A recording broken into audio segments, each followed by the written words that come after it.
近80%受訪人冇準備突發醫療開支。做嘢忙都擔心健康㗎，公司醫療唔夠點算呢？忙都要為自己着想。信樂升級醫療保，每日3蚊就有額外高達港幣100萬醫療保障。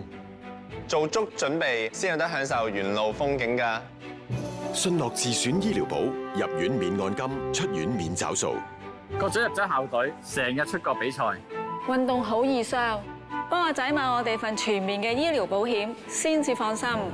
信樂專上醫療保，每年提供超過港幣2000萬全球醫療保障。投資喺健康，除咗想健康有保障，都想有回報。信樂108 Return 健康全面保，期滿後可獲108% 保費回贈。信樂全線醫療保障計劃，靈活配搭，為你與家人健康生活做足準備。信樂真係同路人。無需再為升學煩惱 ，EF 大學基礎課程無懼 DSE 成績，近200間大學同學科俾你揀，92% 畢業生入讀第一志願。大仙啊大仙，我好等錢使㗎，要攞層樓做議案，揾邊間好啊？唯一留我咁大件事走嚟求神，都唔去問翻啲專業人士去揾唯一幫手啦。1案2案業主貸款聯名業主一人可借。66008282打嚟問下啦。中谷借錢梗要還，咪俾錢中介。施政報告研究容許工廈改裝為過渡性房屋，可行性有幾大？係咪真係可以舒緩短中期居住問題呢？中原地產特約樓市點睇？今晚9點半無線財經台。樓市點睇？由資料庫逼爆嘅中原地產特約播映。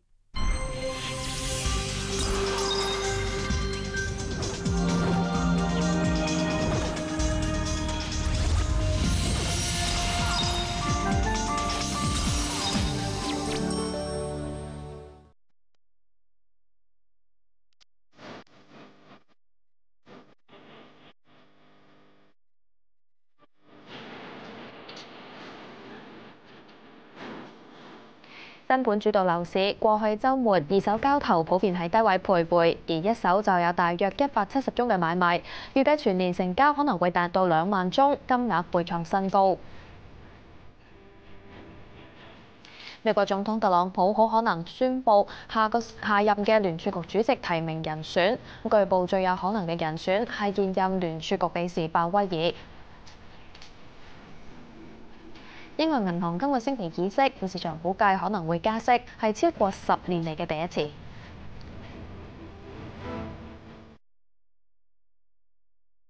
早晨，歡迎收睇《環球財經消息》。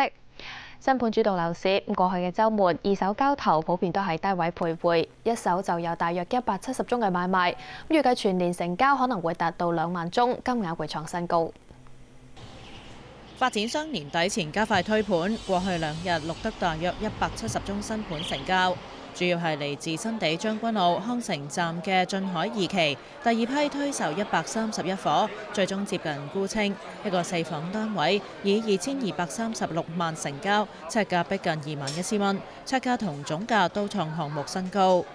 長實中環豪宅盤賣 Central， 繼上個星期5推售68伙，即日沽清之後，加推最後3伙貨尾，折實嘅入場費接近1900萬，最快今個星期開售。但係項目同時錄得2宗撻訂個案，涉及樓價合共近6000萬，估計發展商殺訂超過280萬。呢2個單位將會喺下一輪銷售重推。同係北角維港頌一個超過1400尺嘅單位，以近46800蚊嘅尺價沽出，創項目新高。發展商趁住市旺封盤，預計可能加價1成，甚至招標出售部分嘅單位。恒地鰂魚涌君豪峰首批93伙，折實平均尺價超過24000蚊，入場單位折實賣681萬，只存累收320票，超額認購2倍。市場統計新盤今年累積售出超過16000伙，係近10年嚟最多，銷售額歷嚟首次突破2000億，平均每伙成交價超過1200萬。外界相信係反映樓價上升，有購買力回流豪宅。新盤搶佔之下，二手交投疲弱。主要代理錄得嘅週末10大屋苑成交普遍喺低單位數徘徊。代理相信施政報告冇打壓樓市措施，買家入市意欲轉強。但係年底前持續有新盤出爐，預計交投會持續受壓。無線電視陸子琪報導。美國總統特朗普好可能喺今個星期宣布下任聯儲局主席嘅提名人選，咁據報將會係現任聯儲局理事鮑威爾。美國聯儲局今個星期議息，分析員普遍預計會維持貨幣政策不變。彭博相信議息聲明會更加明確為12月加息鋪路。報道統計利率期貨數據顯示，市場相信12月加息機會高達80%，但係相對議息結果，市場更加關注邊個係下任聯儲局主席。白宮早前透露，總統特朗普會喺星期5出訪亞洲之前，公佈最終決定提名嘅人選。外界相信可能喺議息之後，即係星期4作出宣佈。多間傳媒引述消息話，特朗普好可能選擇提名現任聯儲局理事鮑威爾，出年2月開始接替耶倫出任聯儲局主席。64歲嘅鮑威爾係律師出身，曾經係私募基金海雷嘅合夥人，亦都喺前總統喬治布殊年代出任財政部官員。如果最終人選真係佢，就會打破過去30年嘅傳統，成為第一位冇經濟學博士學位嘅聯儲局主席。由於佢早喺2012年進入聯儲局理事會，而且議息嗰陣一直冇投反對票，市場相信佢會延續耶倫漸進加息嘅偏寬鬆貨幣政策。但喺金融監管問題，佢喺放寬金融海嘯之後收緊嘅監管規例方面，態度比耶倫更加開放，似乎亦都切合特朗普放寬金融監管嘅主張。盛傳極力支持鮑威爾嘅財長姆欽強調，市場反應唔會左右聯儲局主席嘅人選，無論邊個係主席，同對方都會有好好嘅關係。又表明短期內唔會同時公佈副主席嘅人選，接替今個月中提早離任嘅費希爾。無線電視黃文軒報導。另外，英倫銀行喺今個星期議息，市場就估計可能會加息，係超過10年嚟嘅第一次。英倫銀行今個星期舉行貨幣政策會議，係咪加息成為市場注視焦點？英倫銀行擔心失業率低企，意味英國經濟閒置資源唔多，通貨膨脹有上升壓力。而目前通脹3%，唔單止超出目標，而且係7大工業國當中最高。另一方面，其他主要中央銀行，包括美國聯邦儲備局同歐洲中央銀行，正係收緊寬鬆貨幣政策，可能會影響英國通脹上升，削弱英鎊匯價。英倫銀行行長卡尼已經表明會加息，但係冇特別指出加息嘅時間。不過，英國脫歐發展對政治同經濟造成嘅不明朗，同埋消費者取態審慎，都不利短期內加息。目前英國企業唔知道點樣籌劃未來，而經濟表現亦都未完全穩固。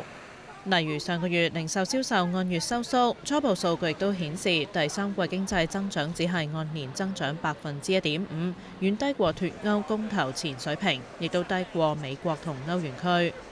接受路透最近調查嘅經濟師，其中70%都相信目前唔係加息嘅時候。不過經濟師仍然認為今個星期會加息。預期指標利率會由0.25厘加至半厘，加幅0.25厘，係超過10年嚟首次加息。英倫銀行議息結果會喺星期4公佈，同日亦會發表貨幣政策會議記錄同通貨膨脹報告。無線電視陸子琪報導。美國科技股業績理想，刺激到美股上星期5做好，納指同埋標普500指數都創新高。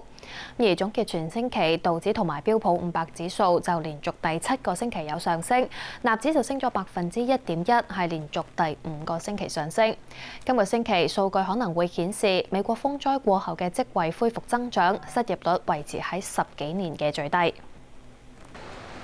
美國非農業職位受最近2個颶風影響，9月份錄得7年嚟首次下跌。市場估計今個月情況好轉，職位增加315000份。今個月失業率估計維持喺4.2%，仍然係超過16年半嚟最低。上個星期首次申領失業救濟人數估計升至235000，係連續第2個星期上升。供應管理協會製造業活動指數連升2個月，9月份升至接近13年半嚟最高，估計回跌至59.5。反映服務業發展嘅非製造業指數連升2個月至12年嚟最高之後，估計回跌至58.5。9月份個人消費開支估計升0.8%，係連續第3個月上升；個人收入估計升0.4%，亦係連續第3個月上升。今個星期公佈嘅數據亦都包括私營企業職位同計劃裁員調查。無線電視陸子琪報導。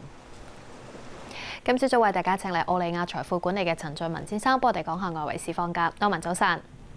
早晨，大家好。係你好啊！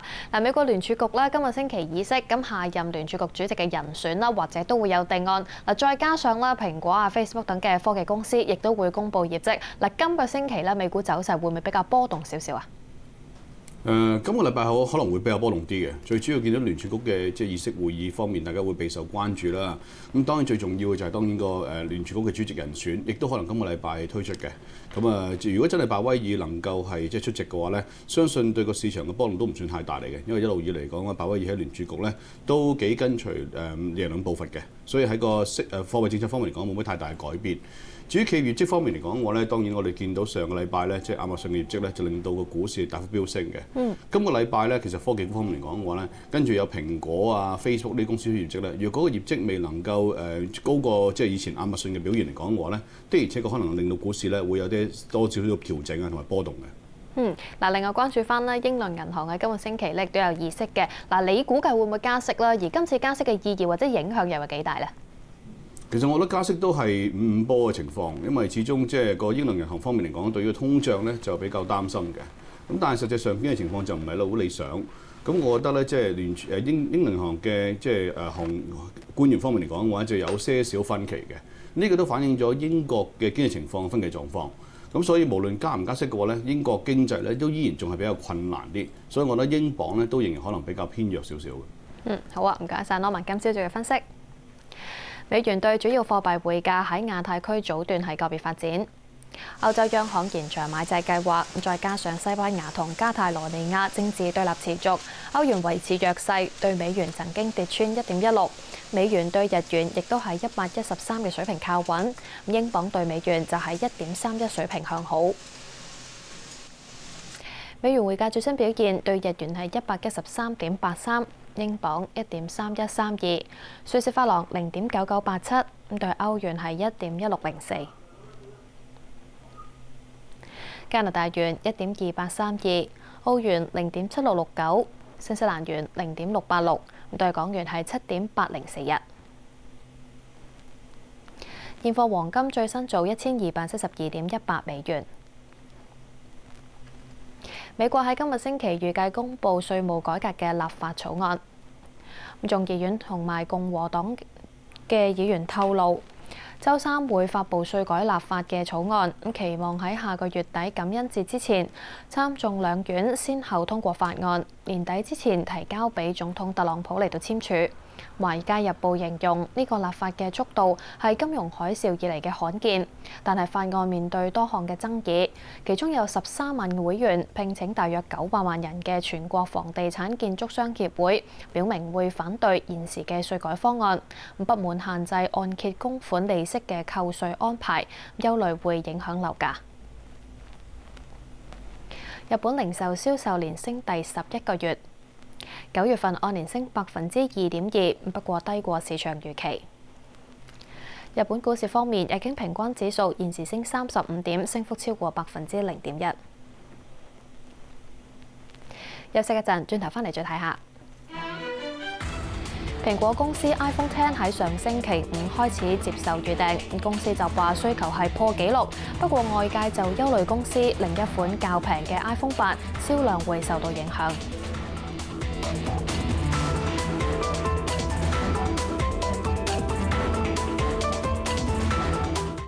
主角率先開講，同你解救跨世代。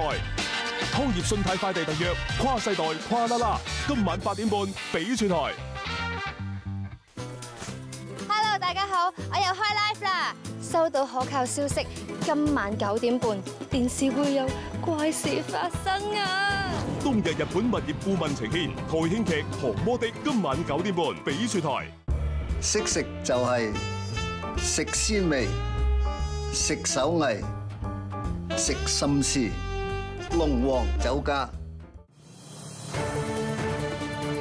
香港寬頻特別優惠報導，香港寬頻針對指定電信商推出 4.5G 流動通訊轉台優惠，12GB 只需月費218蚊，包埋 TV Super 手機 App， 仲有12個月免費賣 TV Super 電影組合，唔夠用俾多80蚊，即享無限數據不限速，逐個月計更加抵。睇埋 TV Super 追劇睇戲，直播點播點都得。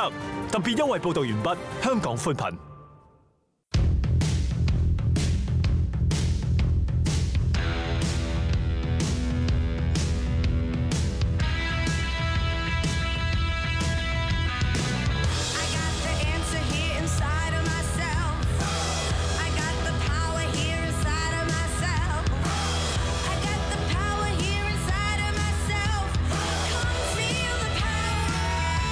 Samsung Galaxy Note 8全新登場。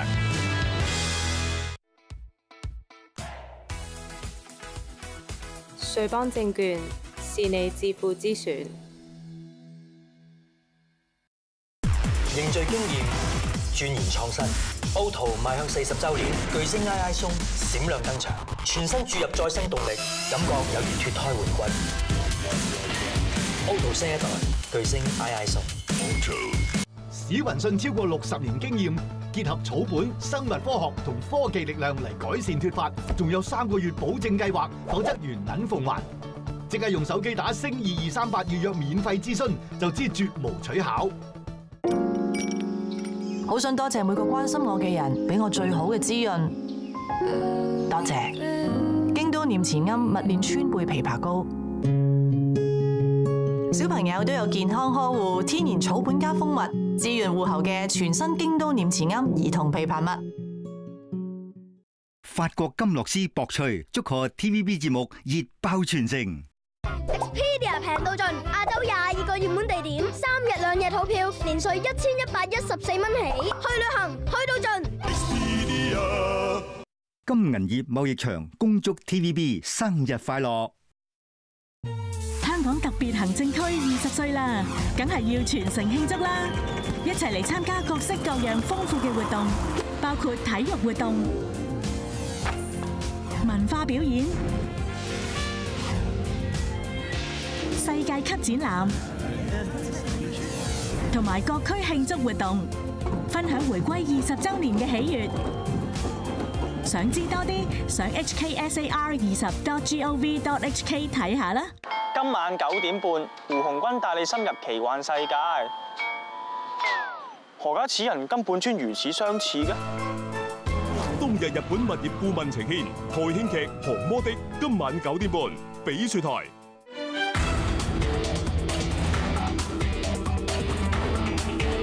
翻返嚟正時間，蘋果公司新嘅智能手機 iPhone X 喺上星期5開始接受預訂，公司就話需求破紀錄。外界原本憂慮蘋果公司短期內發布多款智能手機，電信商推出嘅優惠意欲又唔係熱烈，可能影響到銷情。但係上個星期5接受預訂嘅 iPhone X，蘋果公司話初步反應顯示顧客預訂嘅需求破紀錄，會努力盡快將產品送到每位客戶手上，但係冇說明預訂嘅量有幾多。路透引述公司網站顯示，預訂之後需要5-6個星期至能夠收到新手機，較快嘅歐洲亦都要3-4個星期。不過，亦都有網站話，第一批新手機預計今個星期5，即係正式開售第一日就能夠交到買家手上，主要係澳洲同埋新西蘭嘅訂戶。海基證券分析師亦都話 ，iPhone X 零部件供應，包括面部辨識技術組件，整體已經穩定，相信能夠滿足到需求。美國有零售商隨即加價，如果單買新手機唔捆綁手機月費計劃，售價需要額外加$100，表明尋求彈性需要代價。不過貴價嘅 iPhone X 可能吸走蘋果另一款較平價新手機 iPhone 8嘅需求。有研究機構早前統計，只有大約1/6美國 iPhone 用戶上季有訂購 iPhone 8，遠低過舊年同期4/3嘅換機比例。瑞銀亦都估計，蘋果今個星期公佈業績嗰陣，會顯示雖然 iPhone 8已經陸續出貨，但上季入帳嘅手機銷售總量仍然只係持平喺4500萬部左右，反映蘋果喺低端市場仍然難以爭取足夠需求。2013年，蘋果亦都曾經同時推出 iPhone 5S 同埋 5C 兩個版本，結果較平嘅 5C 需求不振。當時行政總裁庫克亦都承認高估咗產品嘅需求。無線電視黃文軒報導。匯豐控股喺今日會公布季度業績，另外亦都有報道話匯豐可能會遭到數以百計嘅英國中小企入稟控告凍結戶口造成嘅損失。金融時報報導絕洗黑錢嘅行為。中共19大喺上星期閉幕，有分析就估計未來內地有更多嘅企業收益會投放喺黨同國家嘅層面。必須堅持和完善我國社會主義基本經濟制度和分配制度。中共總書記習近平喺19大提出，中國到2050年要成為具中國特色社會主義現代化強國嘅願景，當中又強調要推動國有資本做強、做優、做大。有分析認為，反映黨喺經濟同企業層面嘅管治進一步強化。呢方面呢，我要揾好多錢，錢呢其實呢唔單止呢要支持個經濟，但係錢呢亦都要支持嗰個政權，支持個政府。譬如話喺唔同嘅企業，包括國企，包括外資嘅合營企業引入嗰個黨委制啊，咁其實都係強化嗰個黨喺經濟喺企業層面嘅管治。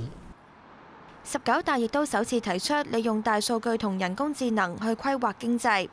賴志文估計係中央加大控制科網民企嘅先聲。即係而家嘅國情就話唔會推行一啲嘅自由化或者市場化嘅改革啦嚇，市場化自由化應該唔會進一步唔會發生啦嚇，講得好清楚，因為再冇呢字眼啦。人工智能、大數據、科網技術代替咗傳統嘅自由市場嘅功能，開始插隻手喺唔同嘅大型嘅科網企業咧，其實係執行呢一套觀念咯。18大定下到2020年中國人均收入較2010年水平翻一番嘅目標，但19大未有重提，轉而強調要提升經濟質量。賴志文認為呢個並唔代表中央放棄短期經濟增速，而以而家嘅內地人均收入達到近8000美元水平推算，要達到翻一番嘅目標並冇難度，但到時社會財產分配係咪會有改善，就存有疑問。賴志文認為19大嘅重點在於人事佈局同埋提供長遠嘅發展方向，唔至於短期經濟發展目標、貨幣以及財政政策嘅走向，就要留意12月召開嘅中央經濟工作會議。無線電視記者葉詠賢報道。一齊睇下報章嘅財經評論同消息摘要。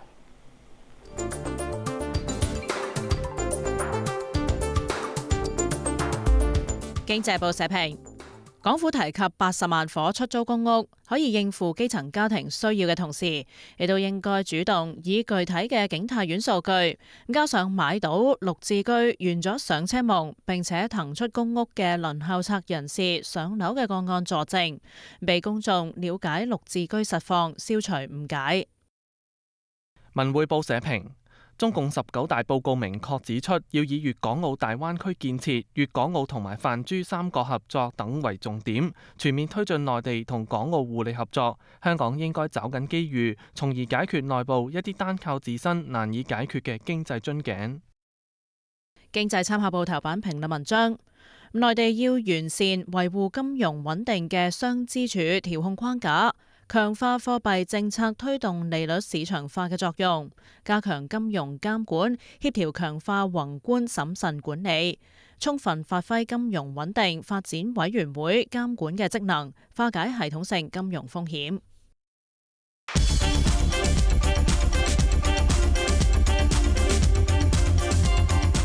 比亞迪上季純利按年跌近2.4%，賺超過10億6千萬人民幣，營業收入升到3%。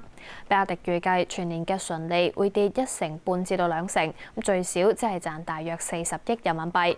推算到第四季最少要賺近12億5千萬人民幣，按季升到近1.7%。公司就預計新能源車銷售增長加快，傳統汽車嘅業務迅速復甦，單軌鐵路嘅項目開始完工，都帶嚟較大嘅利潤貢獻。比亞迪電子前9個月純利大升超過1.2倍，賺大約19億8千萬人民幣，營業額升到9%。不過公司就話第3季嘅純利按季要下跌，主要係因為玻璃、陶瓷等新項目嘅投入同埋研發費用有增加，影響到毛利率同埋純利。北京金娛上季嘅純利大升超過68%，按中國會計準則賺超過7億5千萬人民幣，營業收入係升到近1成4，首3季合計純利就升超過1成4，賺大約26億人民幣。公司董事會通過改名為金娛集團。早前買入日本電動車廠嘅奧立士控股權易手，由澳門前行政長官何厚鏵嘅侄仔何敬峰嚟到入主。奧立士主席張金兵向何敬峰主理嘅基金出售超過12億股，每股作價係1個5毫半，較上星期五嘅收市折讓近1成1。張金兵又向李嘉誠基金會等出售超過5億股，每股嘅作價係1個6。完成交易之後，何敬峰持股比例升至到近3成。內地大理石開採同埋加工商長輝礦業公開發售嘅部分錄得8倍嘅超額認購，一手嘅中籤率大約有80%，每股以招股價嘅下限5毫子定價，集資淨額係超過1.5億，股份喺聽日掛牌。交俾同事講下最新嘅天氣情況。各位早晨，係麥思敏同你睇天氣。今日天色唔錯啊，朝早會涼啲同埋乾燥。先睇份區氣温。截至上晝8點，各區嘅最高氣温係介乎21.8到24.6度，而最低氣温係介乎17.6到21.2度。咁睇下衛星雲圖啦，乾燥嘅東北季候風持續為華南帶嚟晴朗嘅天氣。預測係天晴，朝早天氣會涼啲，日間非常乾燥。最高氣温大約25度，吹和緩至清勁嘅東北風，離岸間中吹強風。咁展望未來幾日天晴乾燥，聽朝早嘅天氣仍然會比較涼㗎。預測今日上晝嘅空氣質素健康指數係屬於低至中嘅水平。預測今日最高紫外線指數係6，強度屬於高。再睇下其他城市嘅天氣預測。潮州、梅州、惠州、深圳天晴。東莞、中山、江門、珠海天晴；清遠、廣州、肇慶、湛江天晴；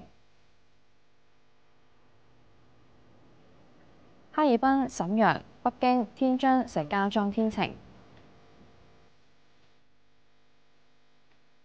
南京、武漢、合肥天晴；杭州多雲。桂林天晴，貴陽、南寧、海口多雲；西安多雲，銀川天晴，蘭州、西寧多雲；昆明天晴，重慶多雲，烏魯木齊天晴，拉薩多雲。天氣先講到呢度啦，財經消息都睇到呢度，多謝收睇。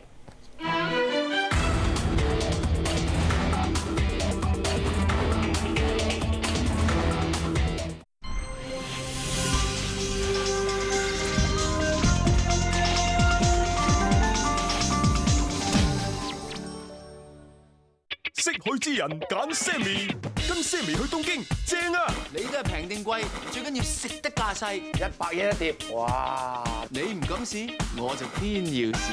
芫茜料嚟啫，唔係成盤芫茜食啫。氹仔仔易啦，氹佢哋3個難啲喎。天婦羅係咪日本嘢啊？你咁樣問我，答係啊，係，一嚟錯啦。森美旅行團今晚10點半翡翠台。4位女囚詐騙、估價粗重、殺人未遂、謀殺，犯行累累，令人聞風喪膽。我唔會放過你哋，我受嘅罪一定會奉還。脫離牢獄，誓要幹一番大事。Laneige 保濕專家 K Beauty 呈現《傳說的魔女》，星期1、3、4、5晚11.1 J2。你不嬲都想學廚㗎，放心交俾我哋啊！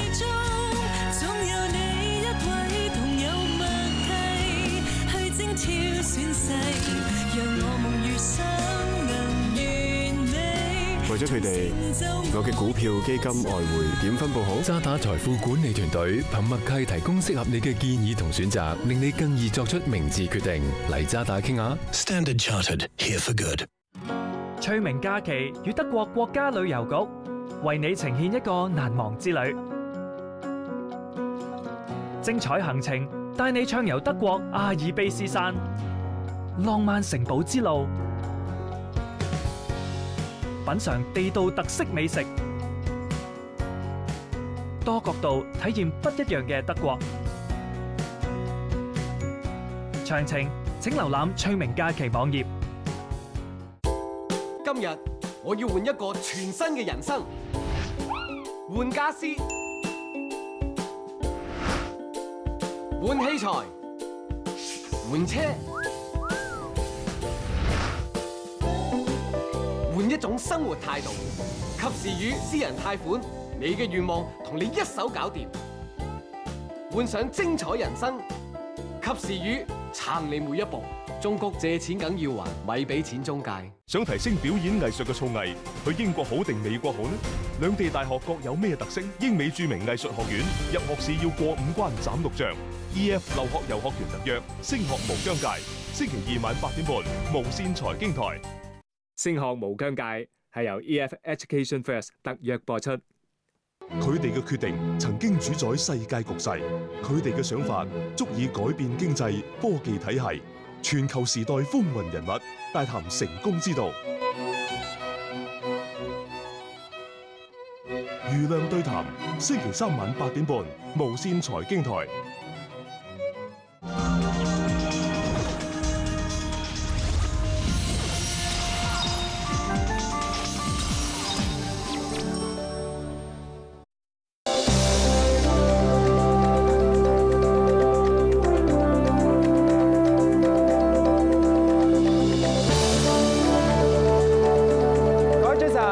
收睇開市前瞻。上個星期5咧，見到美國嗰啲科技股形勢非常之犀利嚇。美國嘅納斯達克指數上個星期5咧就大升咗2%啊嘛，創至少咧係接近1年嚟最大嘅單日升幅喎。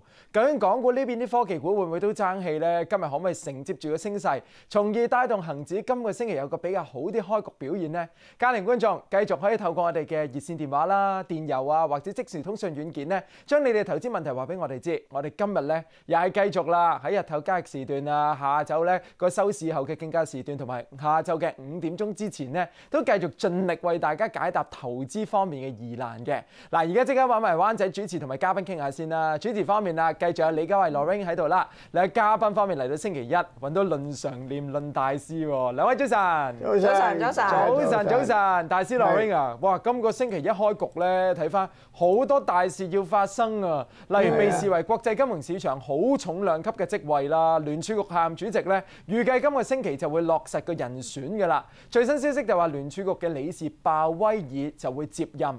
外界就認為佢嘅貨幣政策嘅立場咧，就同現任主席耶倫就差唔多啊，即係都係比較偏鴿派一啲嘅。其實另外美國星期4亦都會有最新嘅議息結果啦，星期5亦都會公布上個月嘅非農業就業職位同埋個失業率。